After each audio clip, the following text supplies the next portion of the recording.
Jezreel, donde Dios siembra. Nuestro propósito es compartir las verdades de la palabra de Dios, que han demostrado ser vigentes y relevantes para transformar las vidas de todos aquellos que ponen su confianza en Cristo Jesús. Bienvenidos a la prédica de hoy. Si usted me acompaña, vamos a estar en Hechos 17, 28. Si usted va a Hechos 17, capítulo 17, versículo 28. Porque en Él vivimos y nos movemos y somos, como algunos de vuestros propios poetas también han dicho, porque linaje suyo somos. Esto es parte de una predicación que pues obviamente Pablo estaba manejando en su momento, en su lugar, en su tiempo. Pero quiero rescatar algo que él dijo que es profundo, es una de las verdades sencillas pero muy profundas de lo que es el cristianismo. Dice Pablo allí, porque en Él vivimos, nos movemos y somos. Yo quisiera plantear este versículo, por lo menos esta frase de este versículo, en un orden diferente.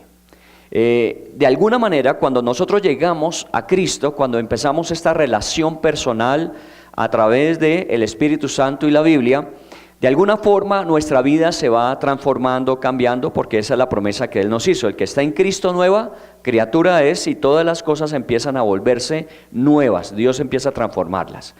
En este versículo Pablo lo plantea, y yo quiero ordenarlo de otra forma. Pablo dice, en Él, ¿cierto?, vivimos, en Él nos movemos, en Él somos. Pero obviamente para uno poder vivir moviéndose es necesario primero ser.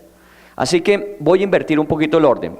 En Él somos, nos movemos y finalmente esa es la experiencia de nuestra vida.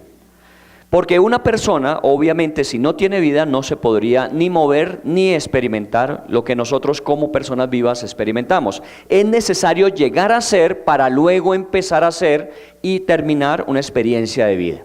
Así que cuando estamos en Cristo somos.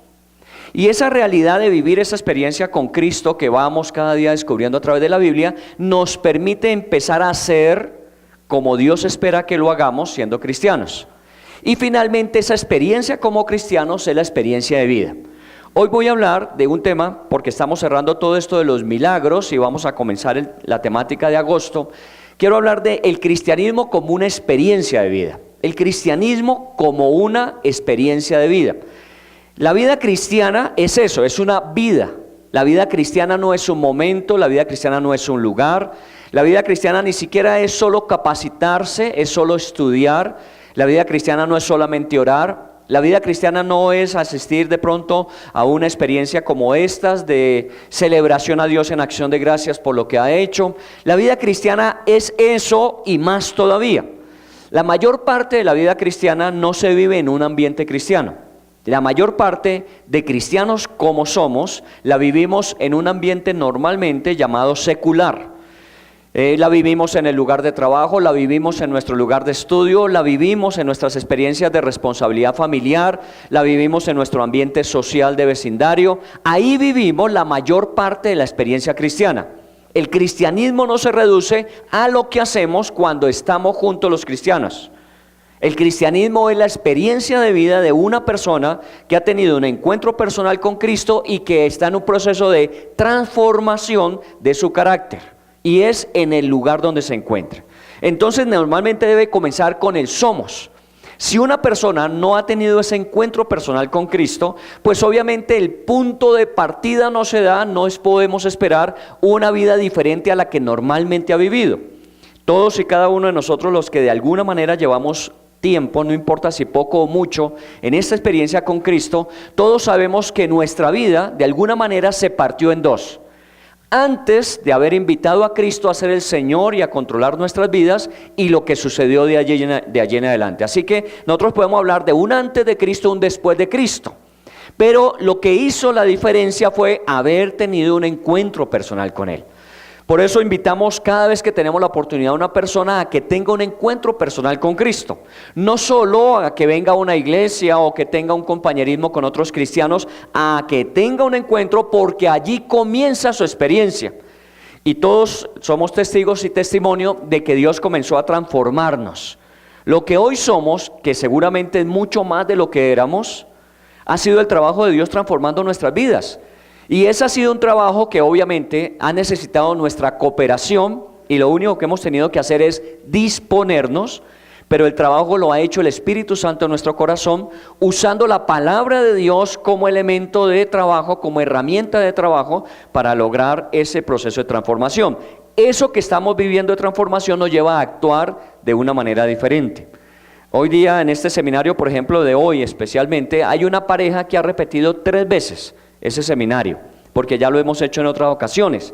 Y cuando le preguntamos por qué lo hacía, porque uno tiene que averiguar cuál es la razón. Cuando una persona repite un seminario 3 veces, aunque tratamos de las temáticas sean diferentes, uno tiene que saber cuál es la razón por la que va. Puede ser que, pues imagínese un militar, entonces es una oportunidad de escabullirse, de poder estar con su esposa un día, que normalmente es en ausencia de ellos la mayor parte. Puede ser que tenga muchos problemas y obviamente entonces requiere un tratamiento constante. Pero ¿sabe qué dijo él? Dijo, es porque para mí esta experiencia ha sido una experiencia de transformación. Y cada vez que tengo la oportunidad, no espero que me digan que si debo ir o quiero ir, sino yo pido un espacio, que me den una oportunidad de venir.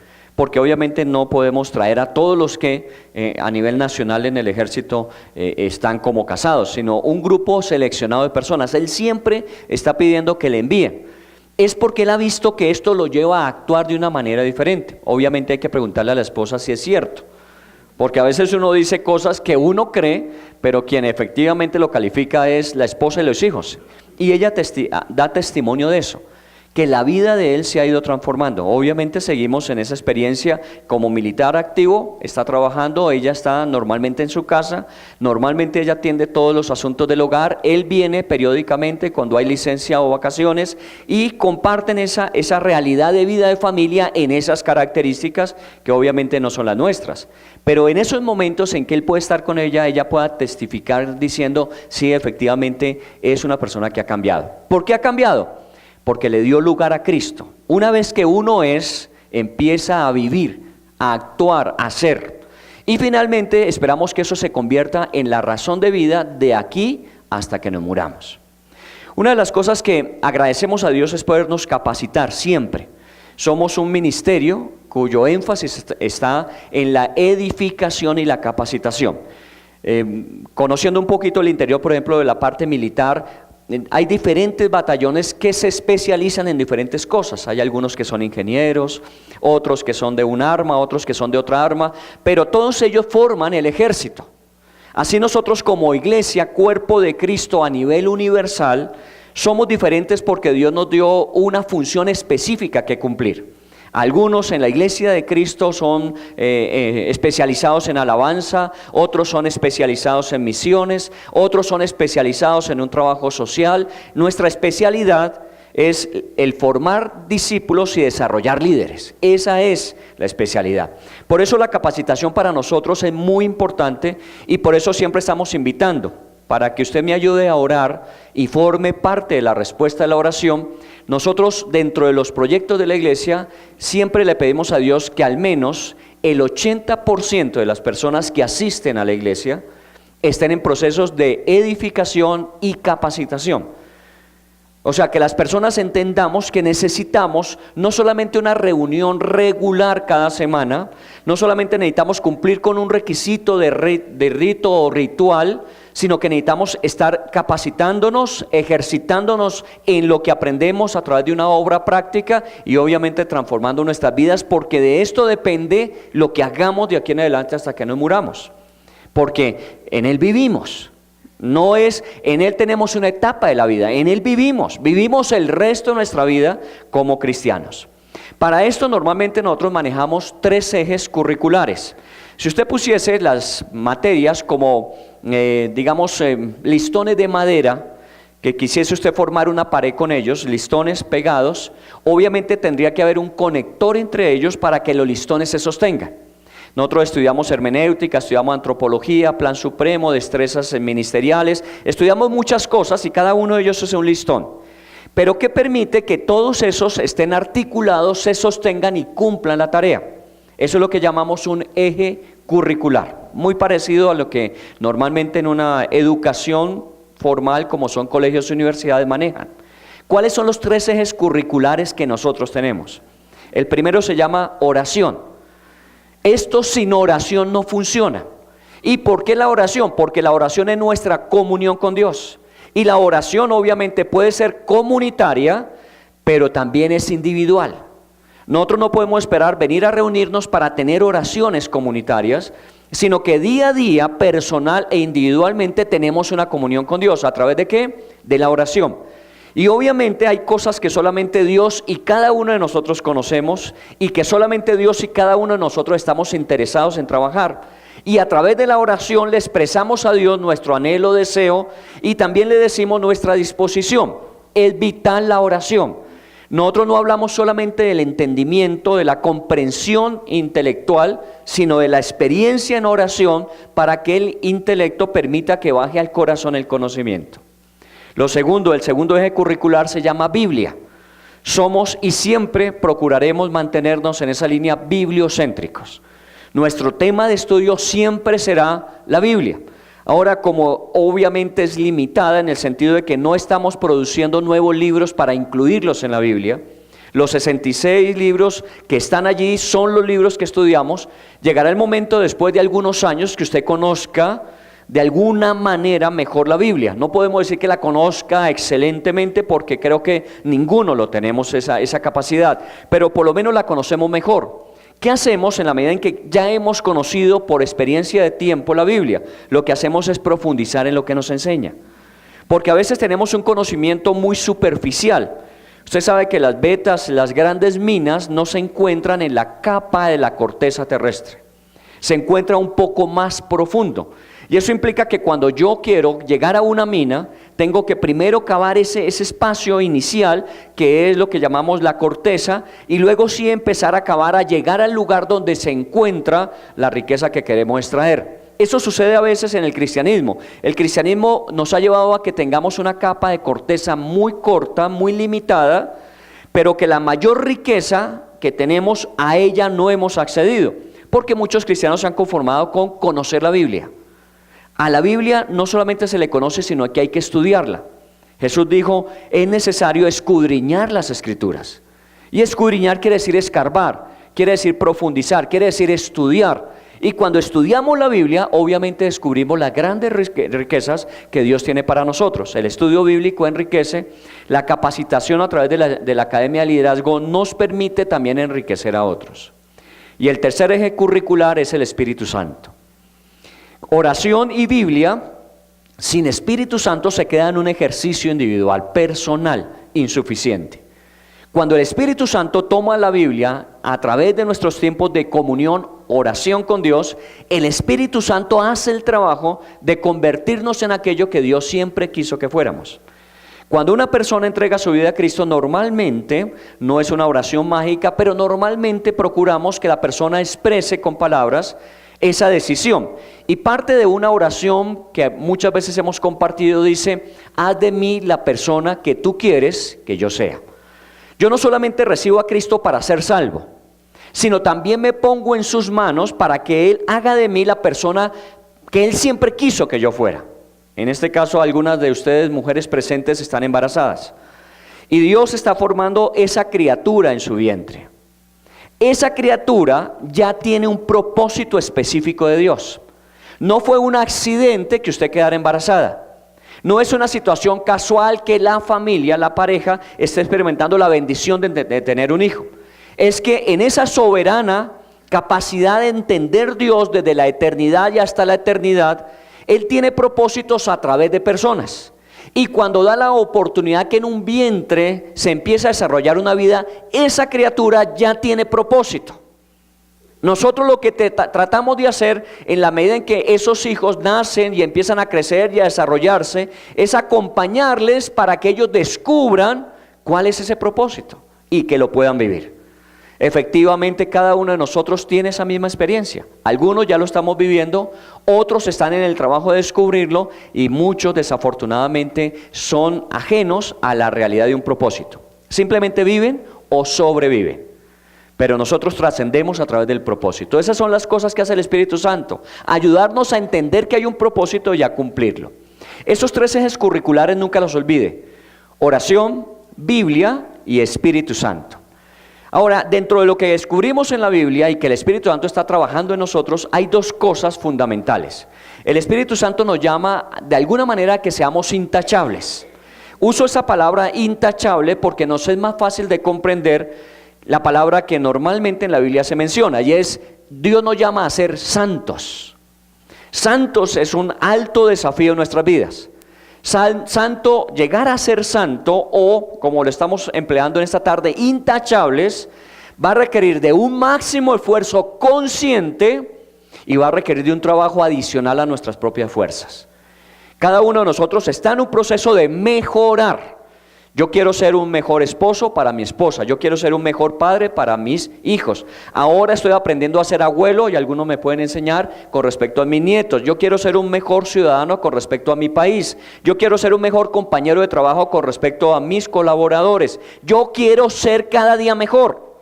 Y ese trabajo se llama santificación en la Biblia, que nos va perfeccionando y nos va a tomar el resto de la vida.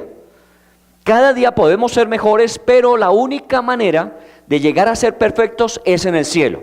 Aquí tendremos todavía muchas limitaciones que de alguna manera opacan, de alguna manera no dejan brillar todo ese potencial de transformación que Dios ha hecho.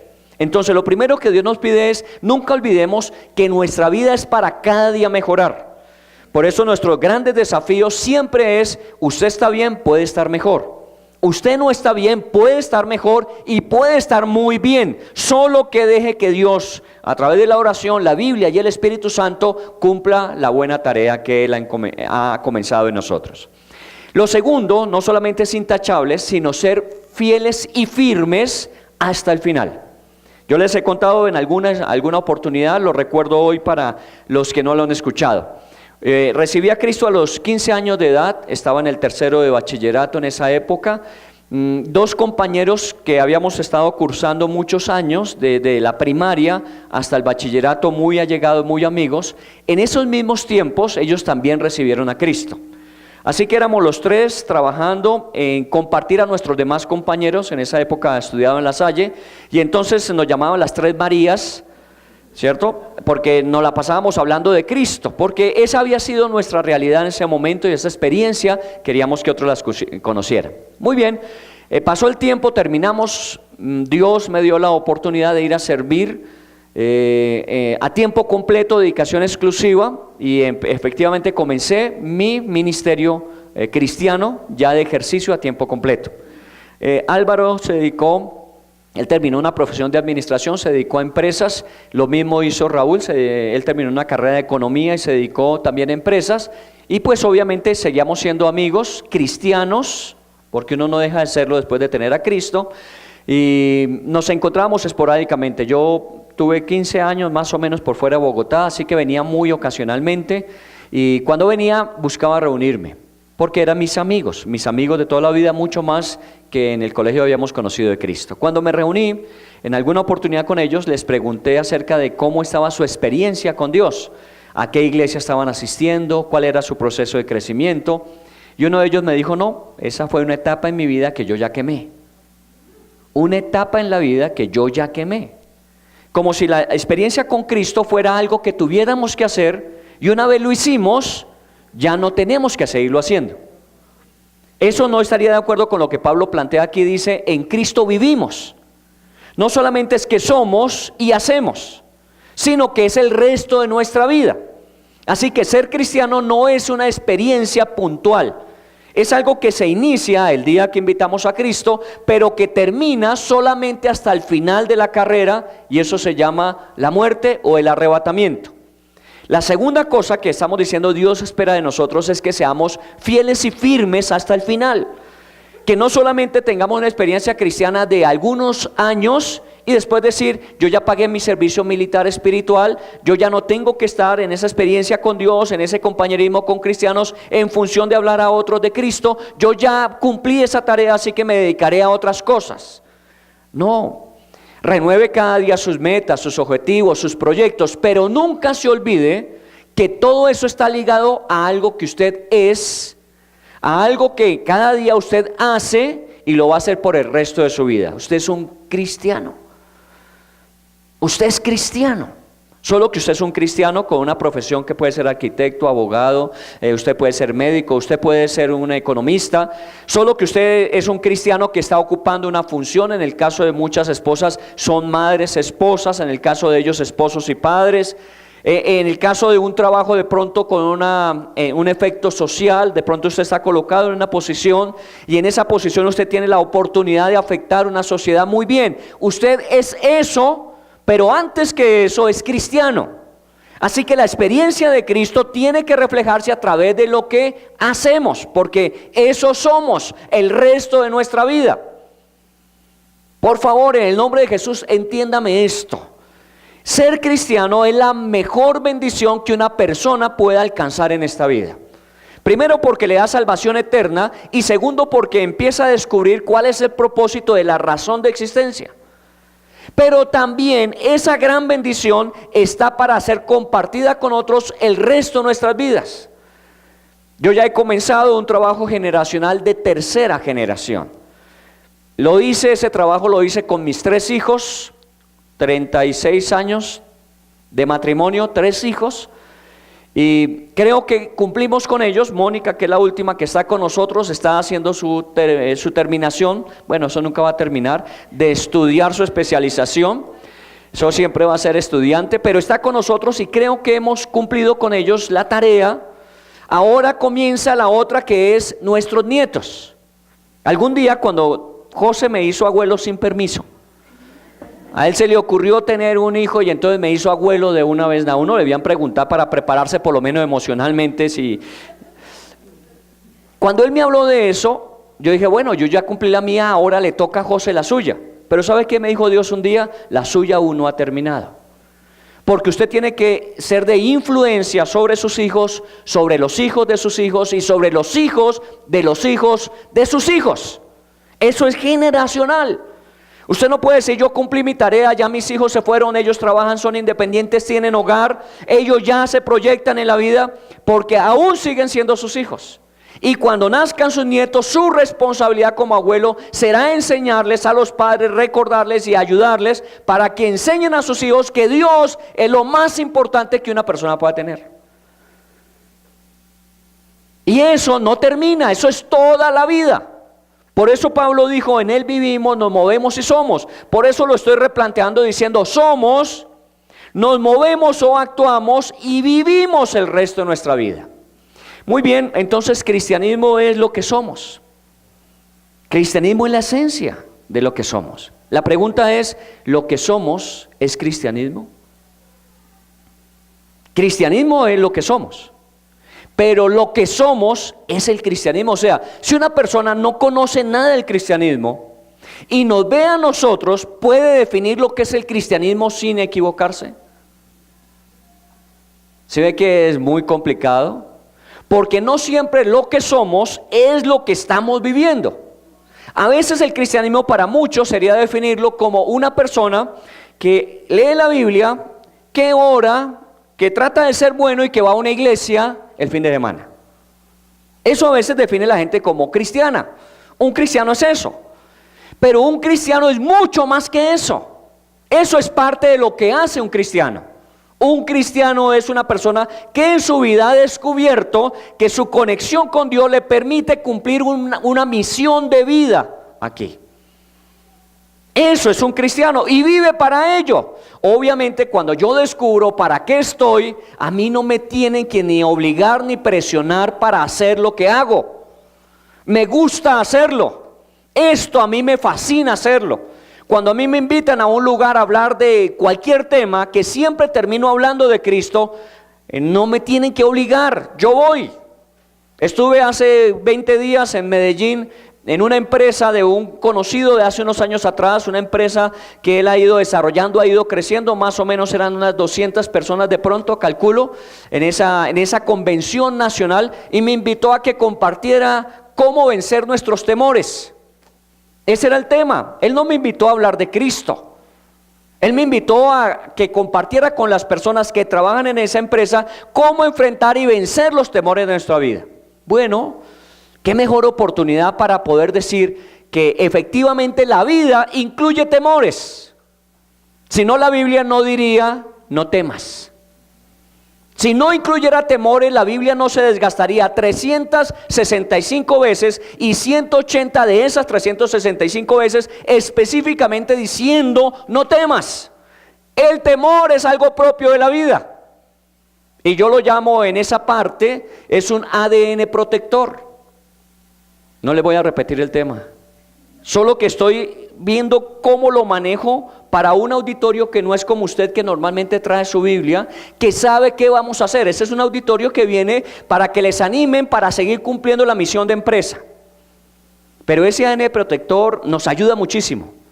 Ese ADN protector me ayuda a pasar por encima de un puente, usando el puente para atravesar una autopista como la de aquí abajo. Porque terrible sería tratar de cruzar esa autopista sin usar el puente. Párese allí y espere a ver en qué momento tiene que correr, a qué velocidad, para que no sea atropellado. Eso es ADN protector. Lo sensato es suba al puente, pasa el puente y se evita ese problema. Eso es el temor protector, ADN protector. El ADN nos lleva a que si nos colocamos en una altura riesgosa y peligrosa, estuve con mis sobrinos en vacaciones mostrándoles el país. Ellos nacieron en otro país y nunca lo conocieron, son hijos de colombianos nacidos afuera y vinieron a conocer el país. Los llevé hasta el Cabo de la Vela, y el Cabo de la Vela tiene un lugar donde hay una virgen allí expuesta que es altísimo y sopla el viento de una forma impresionante. Si alguna vez quieren ir, ese es un buen lugar de conocer. Cuando uno se para ahí, uno siente el viento fuerte. Es la parte más norte que tiene el país. Y cuando uno está ahí, obviamente ese viento le desbalancea y es un risco muy limitado. No es una gran planicie, es un risco limitado. Dos sobrinos que lo único que quieren es aventurar, no conocer. Ellos no quieren conocer, ellos quieren aventurar. Entonces se asoman al risco a tomarse el selfie.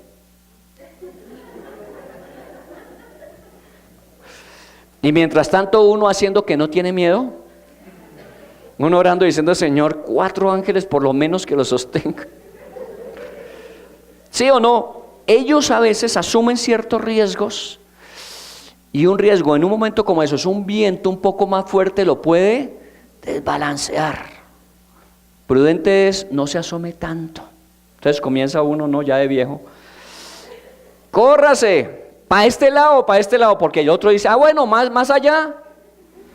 Es un ADN protector. Mire, córrase un poquito más, no se arriesgue tanto. La foto queda bonita viéndose, no que vea el celular en el aire y el otro. Es mejor que usted aparezca en la foto, así que córrase y tómesela. ADN protector. El otro es un virus destructor. Virus que destruye las vidas de las personas, el miedo. Los ata, los limita, los incapacita, les roba la felicidad, les roba la alegría, porque viven temerosos. Esta semana hablé con una persona que me dijo, durante 20 años tuve un miedo que me limitó. Y quiero contarle que en esta semana Dios ha liberado mi vida de ese miedo. 20 años. Y efectivamente lloraba cuando decía, y pude superar ese miedo. Qué increíble que un miedo pueda estar 20 años y limitando a la persona. Y cuando uno conoce a esa persona, obviamente llevo algún tiempo conociéndola, uno dice, no, pues es que esta persona así no, ni para adelante ni para atrás. Todo lo que se le dice siempre lo argumenta, todo lo piensa, todo lo razona, siempre está diciendo que eso es para otros, no para... Y uno podría entrar en un proceso, y normalmente lo hacemos, de juicio equivocado. Es que esa persona, ¿sabe qué? No es la persona. Es un bendito temor que en 20 años se apoderó de todos sus pensamientos y las decisiones de su voluntad. Cuando es libre dice, mire, ¿sabe qué? Ahora sí voy a empezar lo que se le había dicho que hiciera, ahora lo va a hacer. Claro, ¿por qué? Porque se liberó de lo que la limitaba. Eso es lo que de alguna forma, cuando nosotros hablamos de este cristianismo, es lo que estamos viviendo. El cristianismo es todo esto, es una experiencia maravillosa de vida, porque nos va ayudando a liberarnos de lo que nos ata, nos presiona, nos limita, no nos deja vivir el plan de Dios maravilloso para nuestras vidas. La pregunta es, si alguien viera en nosotros lo que somos, diría, ¿eso es el cristianismo? Porque el cristianismo en esencia es lo que somos. Pero ¿eso es lo que estamos viviendo? Y mi gran desafío es, pues 20 años esta persona viviendo con ese temor, de los cuales 14, si no me equivoco, es cristiano, 14 de los 20, o sea que cuando recibió a Cristo lo traía y duró 14 años más con él hasta esta época.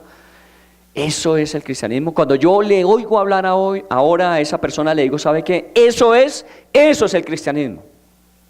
Lo demás es información que la gente desafortunadamente ya no quiere más tener. Yo anhelo compartir, eso fue lo que hice allá en Medellín, les hablé de eso y finalmente les dije, mire, la única forma de uno de liberarse de sus miedos es con una fuerza mayor a la que nos ha atado a ellos por años. Y el único que puede liberar su vida de los temores es Dios. Dele lugar a Dios. Ahora puede que haya personas que me digan, yo no creo en eso, yo no lo voy a hacer. Ya no es mi problema. Como esta es mi misión de vida y yo tengo que vivir conforme a mi misión, yo tengo que decírselo.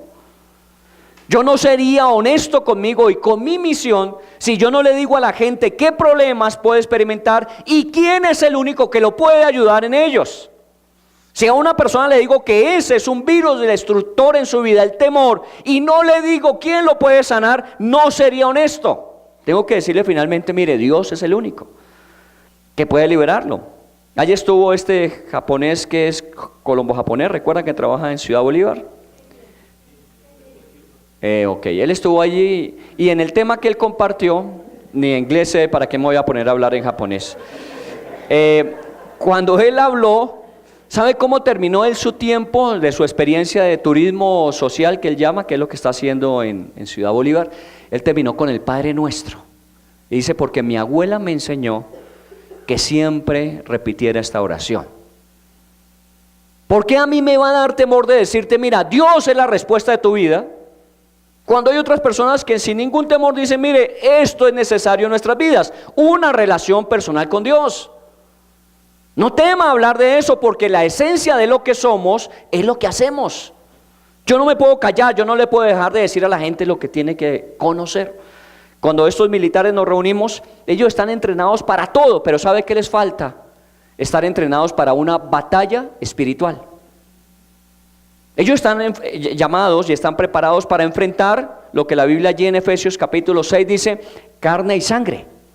Otras personas que están en contra de y que obviamente su tarea es guardar y resguardar esta nación. Bueno, pero muchas veces aquellos, y es parte de esta visión, muchas veces aquellos están usando brujería, hechicería, rezos, talismanes, y que muchas veces, como aquí está mi coronel que nos podía testificar de eso porque él lo ha vivido, usted está al frente de una persona, le dispara y no le hace daño. Supuestamente, si usted a una corta distancia dispara un arma de fuego, mata a esa persona. Bueno, se está entrenado para eso. ¿Por qué muchas veces no lo hace? ¿Sabe por qué? Porque esa gente también tiene otro armamento. Se han hecho rezar, han consagrado su vida a Satanás, han pedido que brujas sean los que los resguarden. Eso es cierto. Eso es una verdad. El cristianismo a veces se ha vuelto una cápsula de cristal donde nosotros pensamos que todo es así. No, aquí no todo es así. Esto es una realidad de batalla constante. Y si uno no está preparado para dar batalla en esa área espiritual, a uno siempre le van a ganar. Entonces hay que recibir a Cristo, hay que vestirse con la armadura del cristiano, soldado, y hay que salir a luchar. Y eso es lo que compartimos con ellos. O sea, siempre habrá oportunidad de hablar de Dios. Eso es lo que a mí me emociona el cristianismo. Yo no les vengo a hablar de cristianismo, yo les vengo a hablar de lo que soy, de lo que hago por el resto de mi vida. Eso es el cristianismo, es vivir, que la gente lo vea y usted diga, soy esto, no soy otra cosa. Soy esto que usted ve, pero esto que usted ve es lo que la Biblia me enseña y me pide que cada día en mi vida se desarrolle. Obviamente tendré que ser honesto para decirle, perdóname, todavía no soy un producto terminado. Tengo errores, tengo defectos, pero ¿sabe qué? Eso nos da la oportunidad de que aún tengamos que depender que Dios transforme nuestras vidas. Si yo fuese perfecto, no tuviese error o equivocación, ¿usted cree que yo recurriría a Dios? No, ¿para qué? Seguramente si usted se ganara el baloto, ¿en cuánto va? Ay, hay algunos que están orando por eso. Esa es siempre la cuña. Si usted se ganara ese monto, que obviamente es monstruoso de plata, ¿usted seguiría trabajando? Porque uno diría, no, con tanta plata uno, ¿para qué trabajar? La que va a trabajar de ahí en adelante, ¿quién es? No, no la mujer, la plata es la que va a trabajar. Algunos dijeron, no, la mujer que trabaja, yo ya trabajé y compré el baloto y me lo gané, ahora le toca a ella. No, es la plata es la que va a trabajar para que usted pueda cumplir la misión de su vida. Porque la mayor parte de nuestra vida se nos va trabajando, no cumpliendo la misión de vida. La mayor parte de nuestra vida es trabajar para producir. Si Dios me diera, no, hay algunos que se dedicarían a viajar, a conocer, ¿y cuántas veces en lugar de ser una bendición, una oportunidad de esta, se vuelve una maldición que destruye? Por eso uno tiene que tenerlo claro, cristianismo es lo que soy, es lo que hago por el resto de mi vida. Que los demás lo vean y puedan decir, eso es lo que yo quisiera también ser. Yo entiendo, miren, y soy muy claro y consciente, soy abierto a todo ese tipo de opiniones, razones y argumentos que existen en el mundo. Tenemos que ser abiertos. Nosotros no podemos cerrar nuestra cabeza y decir, no, lo único que vale es esto que nosotros tenemos. No, es válido lo que otras personas piensan. Y yo tengo que respetarlo. Vivimos una pluralidad, dicen hoy día, y nosotros tenemos que aprender a respetarla. Pero eso sí, uno tiene que ser muy claro en su convicción. El único que da vida eterna es Cristo. Eso es claro. Una persona me puede decir, yo practico yoga, o yo trabajo con los cristales, yo pongo el elefante con la trompa para la puerta. Haga lo que usted quiera. De eso depende de usted, depende de su creencia, y en su creencia usted hace lo que a usted le parece, está bien, no importa. Pero si usted me pregunta quién lo salva, no van a ser los cristales, no va a ser el elefante, no va a ser, sino solamente Cristo salva. Eso tengo que decírselo. Esa es una verdad que no se puede transformar, esa es una verdad innegociable. La gente no se salva si no tiene a Cristo en su corazón. Y ahí es donde nosotros trabajamos. Cristo es la salvación. Por eso se llama Mesías, el ungido para hacer nuestra salvación. Pero la otra cosa que yo comparto con la gente es, mire, el único que puede llenar todas sus necesidades como persona es Cristo. Y encuentro parejas increíbles, hay parejas que son un modelo de vida. Pero créanme que aún usted encontrando una persona que se complementa tan bien con usted, es una persona que le llena tanto a usted, que le ama tanto, que le respalda tanto, que usted dice, es que si se muere yo me muero. ¿Recuerda? Es que a veces experimentamos, es que estamos tan ligados en esta vida, que si se muriera yo me moriría con ella, con él. Créame que aún esa persona que ha llegado a ser tan íntima con usted, hay momentos en que no puede responder a sus necesidades. Hay cosas que sentimos, experimentamos, pensamos, vivimos, que aún la más próxima de las personas, tan especial para nosotros, nos queda corta. Por eso a veces nos dice la esposa, pero dime, yo te ayudo. Le digo, yo no te puedo ayudar a ti en todas las cosas, tú no me puedes ayudar a mí en todas las cosas. Hay cosas que tengo que trabajarlas con el que me puede ayudar. Y ahí es donde yo tengo que aprender a depender de Dios y disfrutar de las relaciones. Y claro, esas relaciones son hermosas, preciosas y valiosas, pero no me pueden llenar como persona. El único que puede llenar a una persona en todas sus necesidades es Cristo. Esa es otra verdad que yo no puedo negar. Y cada vez que hablo de esto. Ahora, como Él es el único que lo puede llenar a uno y lo va transformando y lo va mejorando, pues obviamente yo soy mejor de lo que era, les cuento, aunque no lo crean. yo soy mejor de lo que era.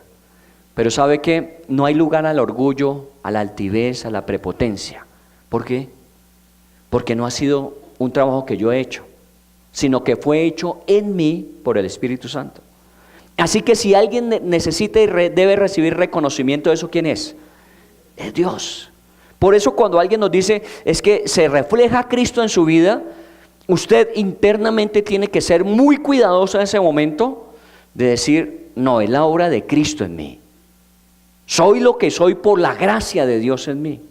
Y tiene que de alguna manera hacerle entender a esa persona que aunque ha contado Dios con su disposición de corazón, el trabajo lo ha hecho Él.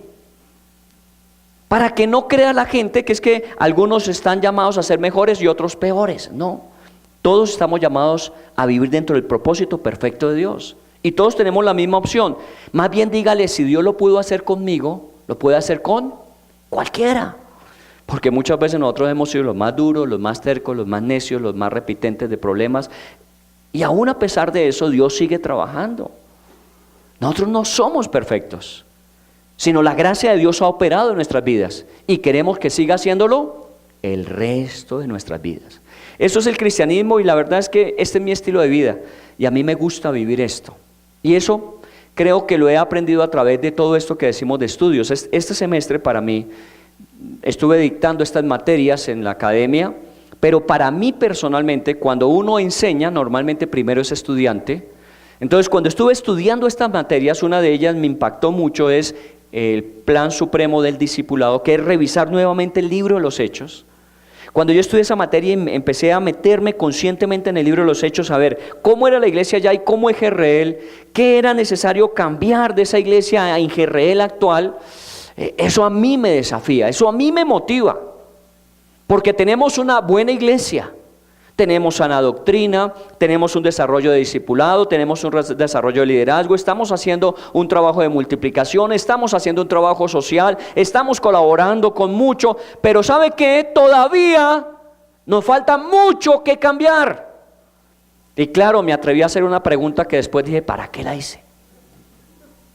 Porque cuando terminamos una de esas materias, la pregunta es, usted ya que miró el libro de los Hechos y sabe cómo era la iglesia del primer siglo, diga usted, ¿qué necesitamos en Jezreel para llegar a ser la iglesia del primer siglo? Ay, Dios mío. ¿Para qué pregunté? Alguien me dijo una vez, no pregunte lo que no quiera escuchar que le digan. Porque cuando empieza la gente a hablar, uno cree que todo estaba bien. Cuando la gente empieza a decir, mire, yo creo que falta esto y esto y esto y esto, yo digo, entonces, ¿en qué andamos? No, yo tengo que ser muy consciente. La iglesia ha tenido 26 años de desarrollo. Esa iglesia tiene, al menos tiene como 18 en este lugar y unos años adicionales en Santa Ana. Y en todo ese tiempo Dios ha hecho una buena obra. Pero ¿sabe qué? Todavía falta mucho por hacer. Y hay un equipo de capacitación que nos va a ayudar este semestre a depurar todas esas opiniones de lo que aún nos falta como iglesia para hacer. Porque si está allí planteado y son los miembros de la iglesia, los líderes de la iglesia, los que dicen que es necesario cambiar, pues obviamente yo tengo que escuchar a Dios a través de eso. Porque pues créame que yo soy medio taradito y a mí no se me hablan los pájaros, caso venezolano. Otros que dicen que Dios me habló y yo estaba en sueños, y a mí me cuesta dormirme, por eso no tengo muchos sueños. ¿Sabe qué? A veces Dios me habla a través de las personas. Una de las formas en que Dios me ha permitido a mí vivir el servicio es cuando yo escucho a la gente y digo, tiene razón, eso se puede hacer. Y simplemente le pregunto a Dios, si esa es una necesidad y esta persona piensa que de esta manera se puede hacer y creo que tiene razón, ¿cómo lo podríamos hacer? Así que yo tengo que decir que muchas de las cosas que han sucedido no han sido mi autoría. Más bien el proceso ha sido facilitar que eso que Dios colocó en algunos de ustedes, eso efectivamente sea ejecutado. Así que ¿quién va a recibir al final la gloria? Dios es el que trabaja con nosotros. Eso es el cristianismo. Eso vivieron los discípulos. Pregunto, hablemos de los apóstoles, porque había muchos discípulos de Jesús en esa época. Comían pan y pescado, 4,000 y 5,000, sin contar mujeres y niños en el caso de los 4,000. Pero a los que él tenía como discípulos llamó a un grupo de 12 y los llamó apóstoles. ¿Recuerdan? Eran discípulos, pero ahora con una intencionalidad específica Jesús los iba a formar como apóstoles. La palabra apóstol, para que usted pueda usarla adecuadamente, la palabra apóstol significa enviado. Jesús cogió de los discípulos 12 personas para enviarlos. Cuando él ya no estuviera, ellos iban a ser enviados, iban a cumplir el resto de la tarea que iba a quedar pendiente, porque Jesús murió por nosotros en la cruz, pero alcanzar el mundo para Cristo todavía es una tarea pendiente. Por eso en Mateo 28, ¿qué dijo Jesús? Id a ser discípulos a todas las naciones. Si él ya lo hubiera logrado, no nos va a pedir que hagamos lo que hizo. Él hizo lo que tenía que hacer, ahora nosotros tenemos que hacer el resto. Para eso llamó a los 12 y los llamó apóstoles. Muy bien, la pregunta que yo me hago es, ¿los apóstoles a qué fueron llamados? ¿Al cristianismo? ¿Existía el cristianismo? No, no existía. No existía lo que nosotros conocemos como cristianismo. No existían las estructuras eclesiales. Existía algo que la Biblia dice en el pueblo de Israel se llamaba el judaísmo. Judaísmo, nación, judaísmo, religión, tradición a través de los profetas, de los ancianos del pueblo, que ellos trataban de conservar que se cumplieran las profecías dichas. Pero cristianismo no existía. Sí existía, perdón. El cristianismo era una persona que lo vivía. ¿Quién? Cristo. Cuando Cristo le dice a sus discípulos que yo quiero que ustedes sean cristianos, ellos dicen, ya entendemos, ser como usted, ser como Cristo.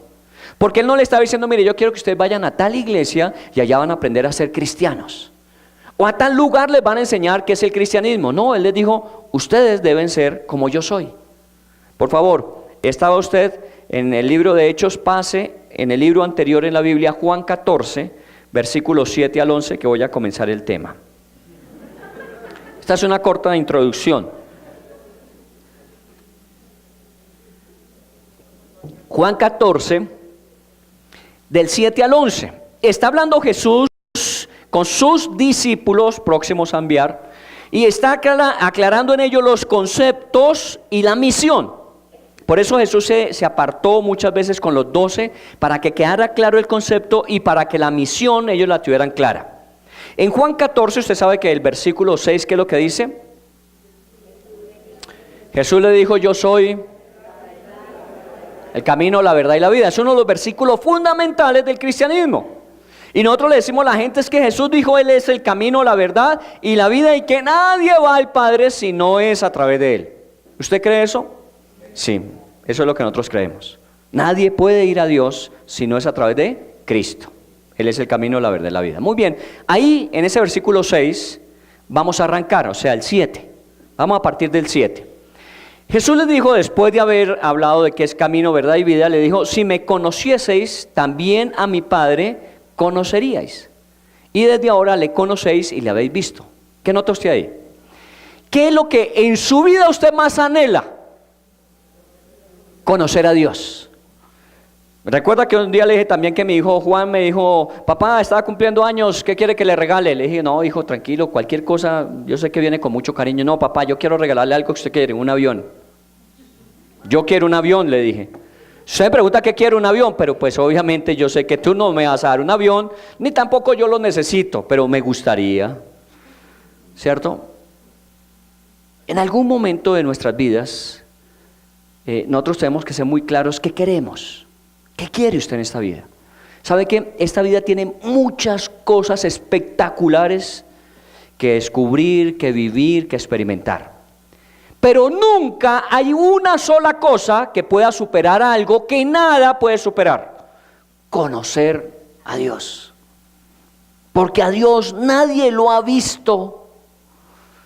Y cuando uno dice es que yo conozco a Dios, es muy pretencioso. Yo no lo conozco, estoy empezando a descubrirlo y llevo 43 años en esta tarea.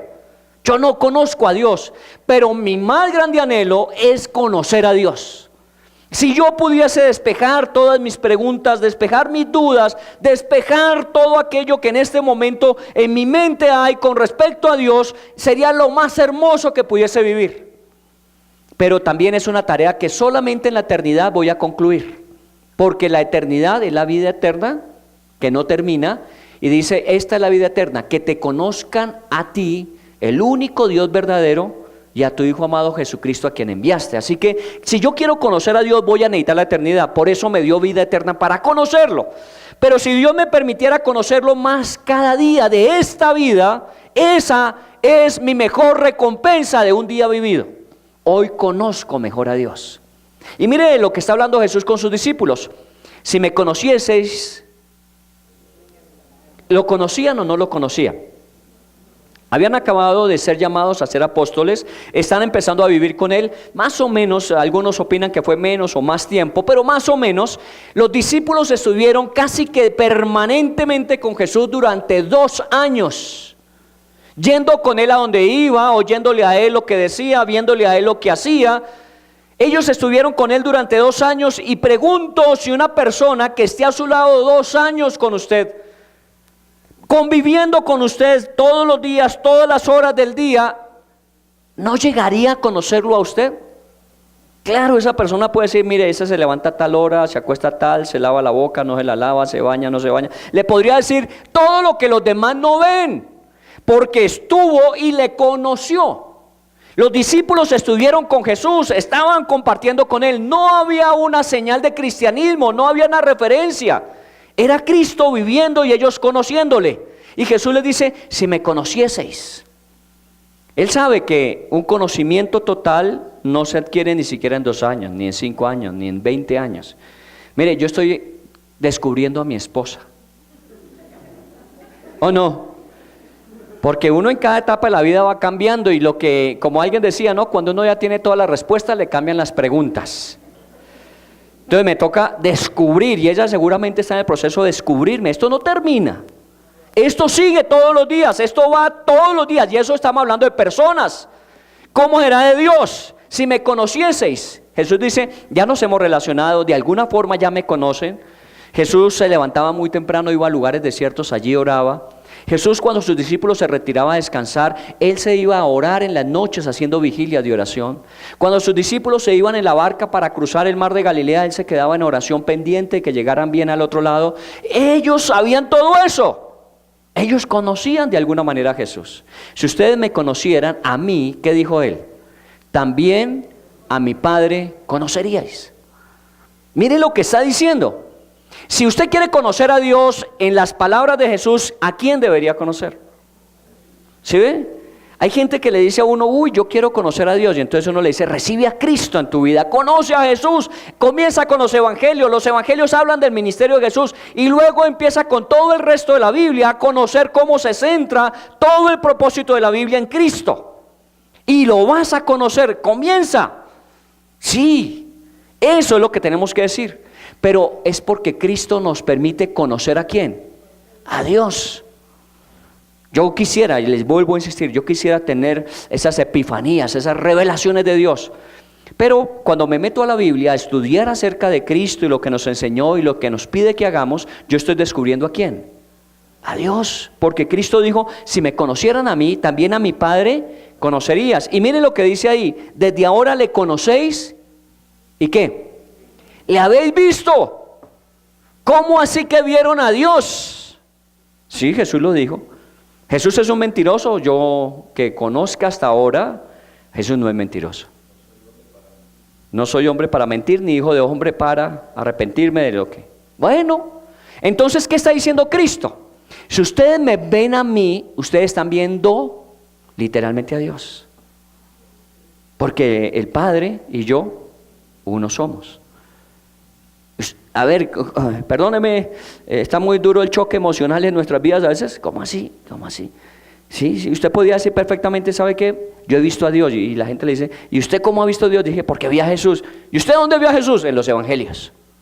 Porque ellos sí podían decir, yo estuve con Él, es que yo comí con Él, yo compartí con Él los caminos, yo estuve con Él y le vi, y entonces Él dijo que por haberle visto conocía al Padre, era como haber visto a Dios. Yo no estuve con Jesús, usted tampoco, creo que algunos hay mayores que yo, pero no creo que tanto como para haber estado con Jesús. Pero ¿cómo conocemos nosotros a Jesús? A través de la Escritura. Y a través de la Escritura conocemos a Jesús y conocemos a ¿quién? Al Padre.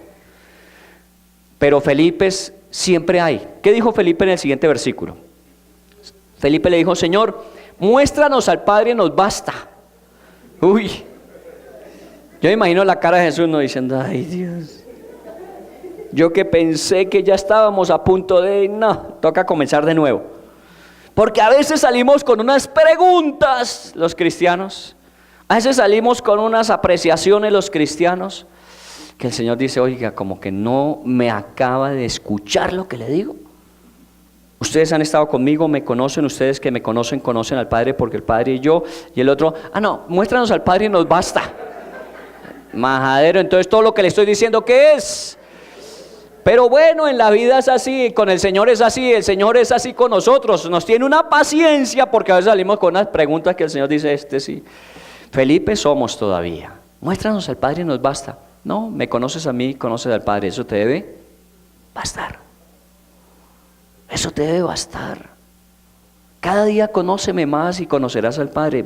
Eso es bastante. Eso es suficiente.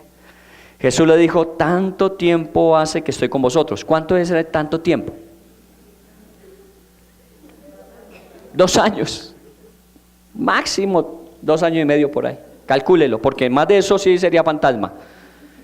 Estoy con vosotros ese tiempo, tanto tiempo. ¿Usted lleva cuántos años de cristiano? Yo comienzo diciendo: yo pasé los 40 de cristiano. Y si le dijo que por 2 años era tanto, entonces tendría que repetir 20 veces tanto, tanto, tanto, tanto, tanto tiempo me conoces, y sales con esas preguntas. Porque ¿sabe qué? A veces los cristianos salimos con cajas destempladas. Es que yo no entiendo a Dios por qué permitió que, y le sueltan a uno el rollo. Bueno, yo tampoco entiendo por qué a veces suceden las cosas, pero eso nunca me lleva a decir: yo no entiendo a Dios. Lo que yo tengo que decir según la Biblia, ¿qué es? Mire, aunque usted y yo no entendemos la circunstancia, yo entiendo de Dios que es soberano y que tiene el control de todo. De una hoja de un árbol que se desprenda y caiga, o de un cabello de la cabeza que se suelte. Él tiene conocimiento de todo, y soberano es para tener un propósito específico en todo.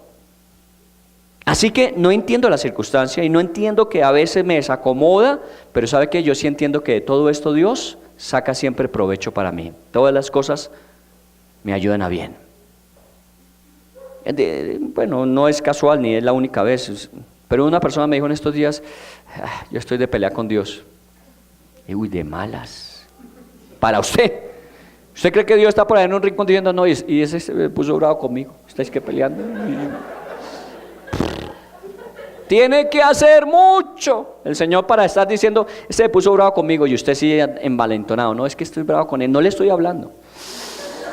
Y ni por la iglesia me aparezco para que no se dé cuenta. El Señor dice: ¿cuál es el problema? ¿Cuál es el problema? El problema es suyo, el problema no es mío. Usted tiene ese problema.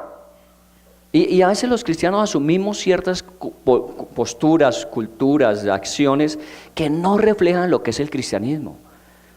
Mire, hay cristianos que a mí sí me asombran, pasando por las que han pasado, y decir: pero aún confío en que el Señor de todo lo libra a uno, de todo lo saca. El Señor usa todas las cosas y finalmente será para bien. Y con el agua al cuello y subiendo. Mi vida, créame, perdóneme que se lo diga, mi vida ha sido muy buena. He tenido cantidad de cosas, pero no creo que mi vida haya sufrido tanto como mucha gente que he conocido en el transcurrir de ella. Hay gente que yo digo: uy, Señor, a veces hasta creo en el karma. No, mentira, yo no creo en el karma. Soy cristiano. Pero a veces pareciera que hay un karma en ciertas vidas, que eso es dolor tras dolor, tras dolor, tras dolor. Y yo le digo: Señor, pero ¿cuál es el propósito en esto? Mi vida ha sido muy buena, de pronto la suya ha sido buena. Y estamos muy agradecidos, pero eso no quiere decir que yo no entienda a aquellos que cuando me dicen: es que yo no entiendo a Dios, es que tengo que decirles: tanto tiempo con Él y aún no lo conoces. ¿Cómo es Dios? Fiel, bueno, proveedor, misericordioso, restaurador, sanador. Y de ahí nos podíamos quedar todo el resto de esta tarde hablando de cómo es Dios. Él es así, ¿a pesar de qué? De circunstancias que no entendemos. Lo cogieron preso, se lo llevaron para el Calvario. ¡Uy, corran! Esperen un momentico, ¿no habían oído que era necesario que diese su vida como un buen pastor por sus ovejas? ¿No era necesario que lo apresaran y que iba a sufrir y a entregar su vida en rescate por muchos? Eso lo habían oído, pero tanto tiempo entre ustedes y no me conocen. Pues bueno, digo que los discípulos 2 años y nosotros 40 años, 30 años, 20 años, 10 años de cristianos y cada destempladas cada rato. Perdóneme, no es el cristianismo que Dios nos llamó a vivir. El cristianismo es: si me conoces a mí, conoces al Padre, y conociéndonos tienes respuesta a todo. Que Señor, en estos momentos no entiendo esto. Tranquilo, yo tengo el control de eso y sé qué propósito voy a desarrollar a través de él. Confía en mí, sigue haciendo lo que estás haciendo.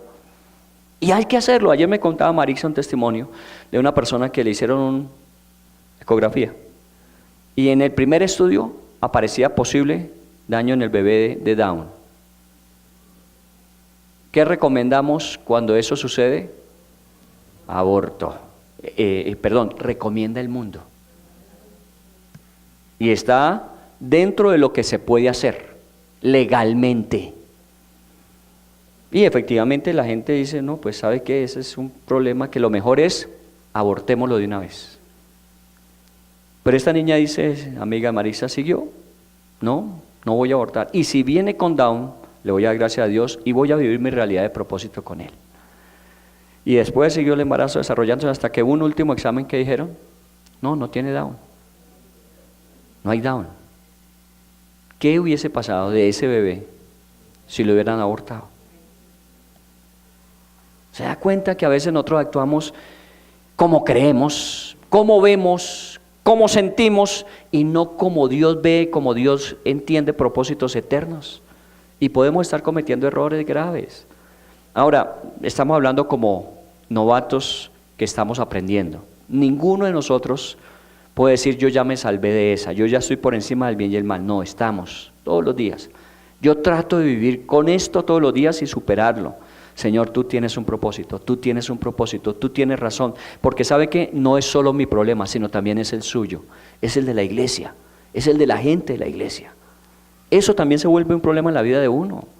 Y uno tiene que decir: Señor, a veces yo no entiendo por qué permites esto y por qué permites aquello, pero sabes que tú eres soberano y tienes el control, y de todo esto siempre sacarás algo bueno. Permite que su fe no falte, que se mantenga firme y que se mantenga intachable, hasta que se cumpla el propósito. Y si es eterno, hasta la muerte, téngalo así. Pero Dios es bueno. Dice: tanto tiempo entre vosotros y no me has conocido, Felipe, el que me ha visto a mí ha visto al Padre. ¿Cómo pues tú dices: muéstranos al Padre? ¿No crees que yo soy el Padre y el Padre en mí? Las palabras que yo hago no las hablo por mi propia cuenta, sino que el Padre que mora en mí las hace. Él hace las obras. Creedme que yo soy el Padre y el Padre en mí. De otra manera, creedme por las mismas obras. Se nos acabó el tiempo. Pero déjeme decirle 2 cosas que reflejarán el cristianismo en su vida. Jesús las dijo ahí. ¿Cuáles son las 2 cosas? ¿Quieres tener una prueba de que el Padre está en mí, yo en Él? Si me conoces a mí, conoces al Padre. Las cosas que he dicho, ¿sí o no? Créanme por lo que he dicho. Y luego dice: y si les cuesta trabajo creerme por lo que he dicho, créanme por lo que he hecho. 2 cosas evidencian el cristianismo en una persona: lo que dice y lo que hace. Que uno puede decirle a la gente: mire, Cristo es real, la Biblia es la palabra inspirada de Dios, nuestra vida está ligada a Él eternamente, hay que conectarnos a través de Cristo Jesús con Dios el Padre, el Espíritu Santo transformará nuestras vidas. Eso hay que decírselo. Esas son nuestras palabras. Por eso un cristianismo sin compartir de Cristo, uno se pregunta: bueno, ¿y ese cristianismo qué? La secreta no existe en la vida cristiana.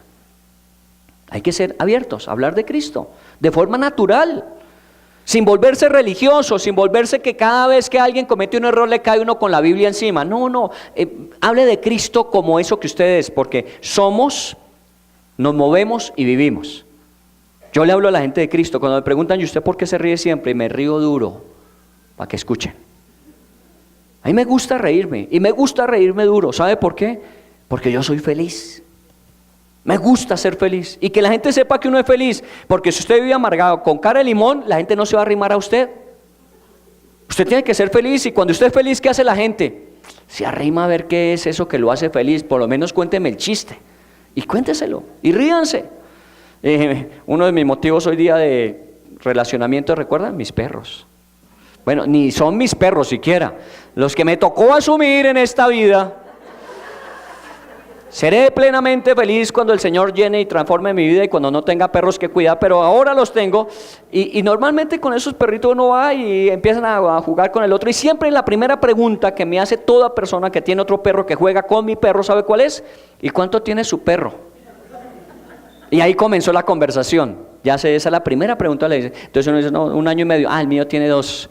Y entonces empezamos, y ahí sí me da la oportunidad de hablar de quién. De Cristo. ¿Sabe por qué tengo perros? ¿Sabe por qué me gustan los perros? Por la fidelidad y la lealtad de los perros. Son fieles y leales como ningún otro animal conozco en esta vida. Fieles. Bueno, no sé, los gatos no me gustan mucho, pero los perros, no como los gatos son lo más independiente que hay. Ay, menos mal que ustedes también. Pero un perro, muchas veces yo le regaño y se va para el rincón y se van. Y no de que haya diciendo, uy, le voy a pegar su mordisco cuando se descuide. ¿Sabe qué hace el perro? Cumple la misión, y cuando yo llego, ven acá, viene contento o no, moviendo la cola, se me echa encima. Yo digo, así debería ser uno con el Señor, ¿no? El Señor a veces lo pone a uno contra el rincón. A ver, siente allá que usted, venga acá. No, usted me va a golpear, usted me va a pegar. No, yo salgo corriendo y le bato la cola al Señor. Aquí estoy de nuevo, y el Señor lo abraza a uno. Es lealtad, fidelidad. Y eso nos permite vínculos. La gente pregunta y yo respondo, yo le pregunto y me responden. Porque yo empiezo a hablar con él, ¿y usted qué hace? Hoy me enteré de uno que venía de la 153 con autopista con su perro y llegó al parque que queda cerca de la casa, y que vive en la 105, porque da lugar a preguntar, ¿o no? ¿Y usted viene todos los días? Porque uno sabe, si viene todos los días yo lo puedo buscar el día siguiente. No, es que yo venía de la 159, a la 106, a la 105 donde vivo, y venía con el perro caminando. Entonces tuve la oportunidad de aprovechar para hablar. Y normalmente cuando me pregunta eso, ¿y le gustan los perros? Pues claro, me fascina. Quisiera ser como ellos. ¿Perro? No. Fiel, leal. Bueno, todo es una oportunidad para vivir el cristianismo como el cristianismo es. Que la gente lo vea y diga, eso es ser cristiano. Por lo que decimos, pero más por lo que hacemos. Por lo que hacemos. Jesús dijo, mire, si les cuesta trabajo creer por lo que oyen, porque ustedes oyen a mucha gente, y obviamente hay mucha gente que los ha engañado, y ustedes ya ni siquiera creen lo que oyen, créanme por lo que hago. Las obras que yo hago son las que hace el Padre a través de mí, ¿sí o no? Que la gente que de pronto diga, no, pero es que ustedes ese cuento lo tiene mucha gente hoy día, yo creo en otro cuento. Pero cuando le vean vivir a usted, van a decir, ese cuento que usted me echó, y esas señales que usted hace en su vida, esa vida que usted vive, esas me dan claro testimonio. Porque otra gente me dice de los cuarzos y andan con esos mismos tirándolo al marido en la cabeza cuando están piedros. Otros ponen el elefante, y si le cae el elefante se vuelve una desgracia su vida porque se dañó el elefante. No, ustedes como que viven por encima de eso, sí. Me gusta lo que veo en ustedes que hacen, y me agrada lo que escucho de ustedes. Tenemos que vivir y tenemos que hablar de Cristo. Eso es el cristianismo auténtico, no solamente venir a la iglesia. Oremos y que Dios les bendiga. De hoy en 8 días vemos la segunda parte que no alcancé a ver hoy. Ya acabamos. De hoy en 8 días comenzamos nuevo tema, agosto, o tema nuevo. Vamos a orar.